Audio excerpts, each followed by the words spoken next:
రాజ్ పార్టీలో అందరి ముందు కావ్యని ఆకాశానికి తీసుకెళ్తాడు. కావ్య లాంటి భార్య దొరకడం అదృష్టం అన్నట్టే మాట్లాడతాడు. ఆ మాటలు విన్న కావ్య ఉబ్బి తబ్బిబ్బైపోతుంది. అయితే ఇక ఆ తర్వాత అందరూ కూడా పార్టీలోనే ఉంటారు. కావ్యకు రాజ్ మీద ప్రేమ రెట్టింపు అవుతుంది. కానీ మరొక వైపు బాబు వాళ్ళ అమ్మని, రాజ్ చేసిన కడుపుని ఇవన్నీ గుర్తు తెచ్చుకుని బాధపడుతుంది. కానీ శ్వేత మాత్రం ఎలాగైనా సరే రాజ్ని కావ్యను కలపాలని అనుకుంటుంది.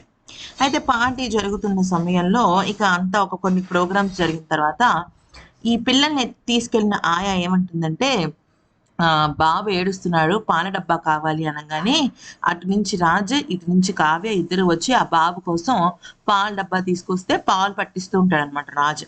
అయితే ఈ లోపు ఒక అమ్మాయి వస్తుంది. వచ్చి ఈ బాబు నా బాబు, నువ్వెందుకు తీసుకున్నావు రాజ్?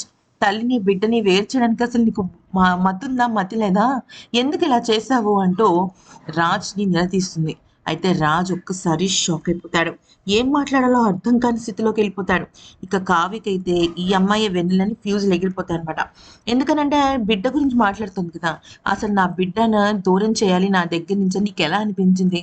నేను లేకుండా నా బిడ్డ ఎంత బెంగపడి చిక్కిపోయాడో చూస్తున్నావా? అసలు నీకు మానవత్వం ఉందా, బుద్ధి ఉందా అంటూ అడుగుతుంది. అందరూ కూడా షాక్ అయిపోతారు. ఎందుకంటే బిడ్డ విషయం కదా. అయితే ఇంకా ఈ అమ్మాయి ఏమంటుందంటే, వచ్చిన ఆవిడ నా బిడ్డని నాకు దూరం చేసినందుకు నీకు ఎటువంటి శిక్ష అయినా వేయాలి అని చెప్పేసి అంటుందన్నమాట.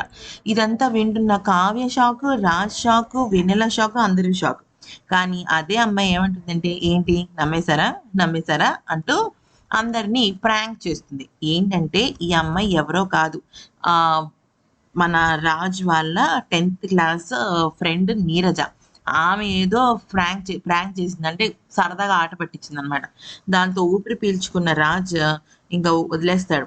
అయితే ఇక్కడ మనం గమనించాల్సిన విషయం ఏంటి అంటే, నిజంగా వెన్నెల కాకుండా, లేకపోతే ఆ బిడ్డ తల్లి కాకుండా ఎవరో ఎక్స్ అనే పర్సన్, అంటే ఇక నీరజ్ అనే పర్సన్ వచ్చి నా బిడ్డ అంటే కావ్యకి మిగిలిన వాళ్ళకి ఆ బాబు తల్లి ఎవరో తెలియదు కాబట్టి వాళ్ళు షాక్లో ఉంటారు. ఎవరు ఈ అమ్మాయి అనుకుంటుంటారు.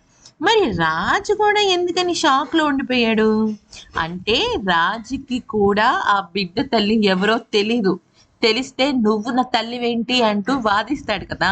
అదే ఆ అమ్మాయి కూడా అడిగింది, ఎవరు బిడ్డన్నా నువ్వు నమ్మేస్తావా అని. అంటే అక్కడ ఈ బిడ్డ తల్లి తండ్రి ఎవరో రాజుకు కూడా తెలియదు అనమాట.